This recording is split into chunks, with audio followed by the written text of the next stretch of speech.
압살롬의 반역이 군사 행동으로서 본격적으로 개시되었을 때 전세는 급격하게 압살롬에게 유리하게 전개되었습니다. 반역은 이미 지난 4년 동안의 준비로서 전국적인 조직을 갖췄습니다. 이제 각 지방의 군대들은 다윗 편에 서야 할지 압살롬 편에 서야 할지 결정해야 할 시점이었었습니다. 자, 이때 13절을 보니까 전령이 다윗에게 와서 말합니다. 이스라엘의 인심이 다 압살롬에게로 돌아갔다는 보고였습니다. 반역의 기세가 상당히 컸다는 것을 다윗은 알게 되었습니다. 자, 이제 다윗의 판단을 보십시오. 그는 즉시 일어나서 도망가자고 합니다. 자, 다윗의 재위 기간을 생각해 봤을 때 30살에 헤브론에서 왕이 됐습니다. 7년 반을 다스렸습니다. 그 다음에 온 이스라엘의 왕이 돼서 예루살렘으로 옮겼습니다. 약 40세쯤 이제 되어갈 것 아닙니까? 그 다음에 이제 압살롬의 사건이 터졌을 때 암논부터 따지면 9년이 지나갔습니다. 한 10년쯤 지나갔다고 치고요.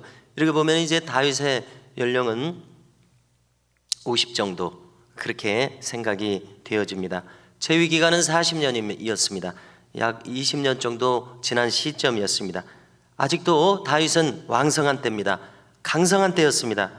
그런데 지금 다윗은 도망가자고 합니다. 자, 무슨 의도일지 한번 생각해 봤습니다.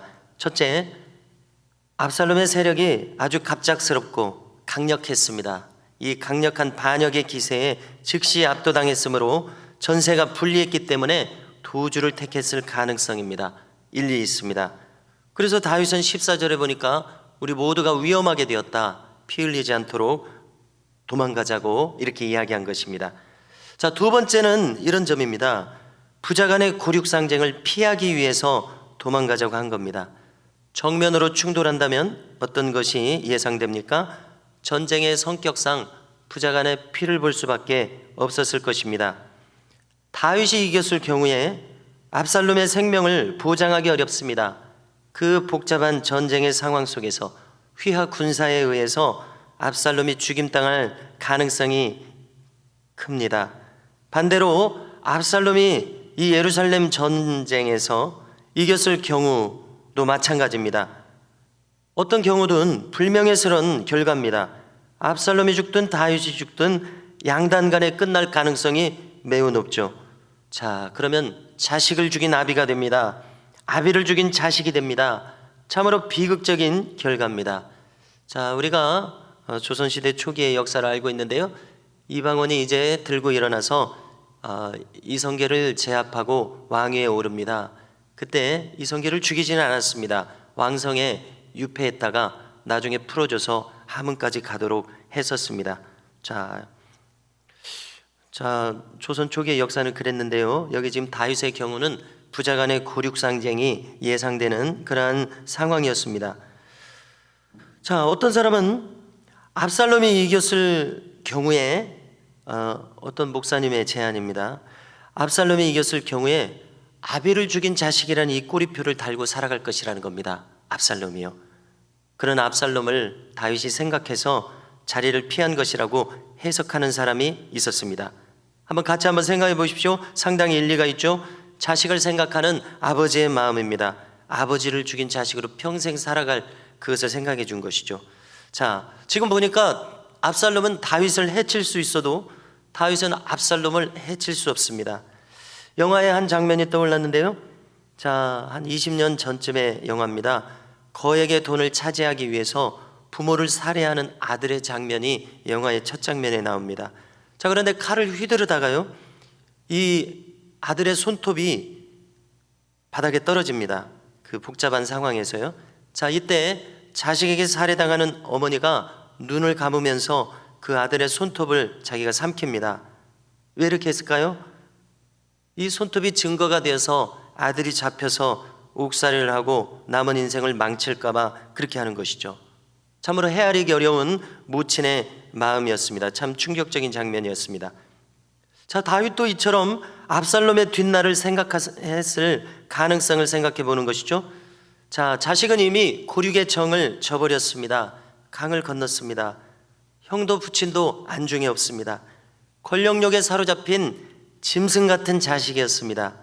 그 전에 다윗이 가르칠 수 있었으면 얼마나 좋았겠습니까? 그러나 그 모든 시간들 다 지나가 버렸습니다. 자, 오늘 보니까 다윗은 확실히 회피했습니다. 상대방의 악의가 분명할 때는 회피하는 것이 한 방법임을 알게 됩니다. 상대방은 분명코 악을 거두지 않을 태세입니다. 부딪히면 반드시 흉한 꼴을 당할 상황입니다. 그럴 때는 피하는 것이 지혜임을 깨닫습니다. 바로 가르치지 못한 것은 다윗의 잘못입니다. 악으로 치달은 압살롬을 말릴 수가 없었습니다. 그것은 압살롬의 몫이죠. 이미 상황은 벌어졌습니다. 자, 그런데 다윗은 이 상황에서 물러서는 것을 지금 택하고 있습니다. 아들이 보이는 악을 정면으로 대적하지 않습니다. 또 다른 성경의 인물이 떠오릅니다. 아브라함은 힘이 없어서가 아니라 조카 롯의 뜻을 존중해서 그래, 그럼 좋은 땅을 네가 가져가거라 양보한 것이 떠오릅니다. 자, 예수님께서 힘이 없어서가 아니라 자기를 죽이는 자들을 예수님은 사랑하고 계십니다. 사랑하면서 그들에 의해서 죽임을 당하셔서 십자가를 지시는 것이 떠오릅니다. 더 큰 힘이 있는 자는 악이 두려워서가 아니라 그 악을 발산하는 자를 사랑하기에 피하는 것을 택하는 모습입니다.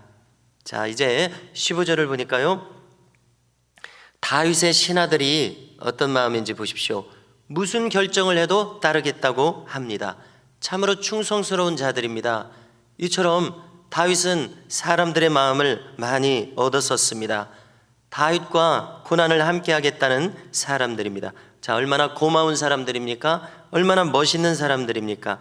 우리도 주변에 이와 같은 사람들로 함께 동행할 수 있기를 소망하게 됩니다. 따르는 자들을 이용하고 있는 압살롬과 얼마나 대비되는 대목입니까? 자, 그런데 16절을 보니까요, 다윗은 후궁 10명을 남겨둡니다. 자, 이것은 이후의 장들을 통해서 그들이 압살롬에게 험한 꼴을 당합니다. 이것은 그들을 버리는 것과 같습니다. 그들의 생명과 안전이 보장되지 않는 상황 아닙니까? 사지에 내모는 것과 같았습니다. 전쟁의 성격상 그렇습니다. 참 이해하기 어려운 대목입니다. 피난을 가면서 같이 데리고 갈 수도 있었을 텐데요. 그래서 우리는 다윗의 판단이 항상 옳지는 않다는 것을 알 수가 있습니다. 참 다윗의 이 인물됨을 한번 보십시오.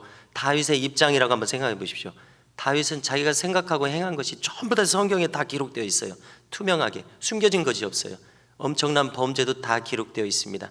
그런가 하면 하나님 앞에 부르짖는 것은 또 시편에 다 기록되어 있습니다. 아마 우리가 다윗을 우리의 심령의 교과서로 삼으라고 이렇게 하신 것 같습니다. 다윗에게서는 감춰진 것이 없습니다. 자, 다윗의 판단이 상당히 아쉬워 보이는데요. 자, 그런가 하면은 블레셋 출신 이때와 그의 부하들에 대해서는 극히 배려합니다. 자, 나를 따라오지 말고 압살롬 편에 서라고 합니다. 남아있으라고 합니다. 그는 최근에 다윗에게 의탁한 자입니다. 왜냐하면 다윗이 블레셋을 완전히 제압했기 때문에 그렇습니다. 자, 그런데 이때의 반응을 보십시오. 그는 다윗 편에 서서 따르겠다고 합니다. 계속 충성하겠다는 것이죠. 사지를 따라 나서겠다고 합니다. 이렇게 다윗을 좋아하고 충성하는 사람입니다. 얼마나 고마운 일입니까? 자, 벤메르악은 왕성의 끝자락을 가리킵니다. 이제 기드론 시내를 건너서 주님이 기도하신 감람산을 지나가면 유다 광야가 펼쳐질 것입니다. 자, 다윗은 어떻게 합니까? 기드론 시내를 건너서 이제 완전히 피난길에 오르기 전에 이때에게 이제 너는 돌아가려면 돌아가라 이렇게 말하고, 아닙니다, 끝까지 따르겠습니다 하니까 어떻게 합니까? 기드론 시내를 사람들 다 건너게 합니다. 자기가 맨 나중에 건너겠다는 것이죠. 자, 난파선에서 모두를 피신시키는 마지막까지 남아있는 선장과 같은 모습, 자, 또 이런 모습을 다윗이 보이고 있습니다. 이처럼 다윗은 아주 깊은 덕성을 보이면서도 한편으로는 후궁들을 남겨놓는 냉정함을 보입니다. 모두가 다 다윗의 마음속에서 나온 일들입니다. 자, 이처럼 인간은 양면을 다 가집니다. 깊은 죄성이 우리에게 있기 때문에 그렇습니다. 어제의 성자가 오늘은 악인으로 돌변할 수 있는 것이 인간입니다. 그러므로 바울은 우리에게 말합니다. 자기의 마음이 그렇겠죠. 손줄로 생각한 자는 넘어질까 조심하라. 그리고 나는 날마다 죽노라 이렇게 했습니다. 자, 이것은 가만히 생각해 보니까요, 기도하는 마음 아니면 불가능한 마음입니다. 나는 날마다 죽으려면 기도의 자리에서 가능할 것이다, 이렇게 생각합니다. 그러므로 우리는 나의 생명을 걸지 않으면 신앙생활이 불가능함을 엿보게 됩니다. 조금 전에 찬송한 가사에서도 나오는 것처럼요. 또 두렵고 떨림으로 너희 구원을 이루라고 말하는 것이죠. 또 무릎 지킬 만한 것보다 내 마음을 지키라고 했습니다. 자, 오늘도 우리 모두가요, 이사야서 26장 3절에 있는 성구처럼 우리 모두가 심지가 견고한 자가 되어 오늘도 믿음으로 행하고 승리할 수 있는 우리 모두가 되실 수 있기를 주님의 이름으로 축원합니다.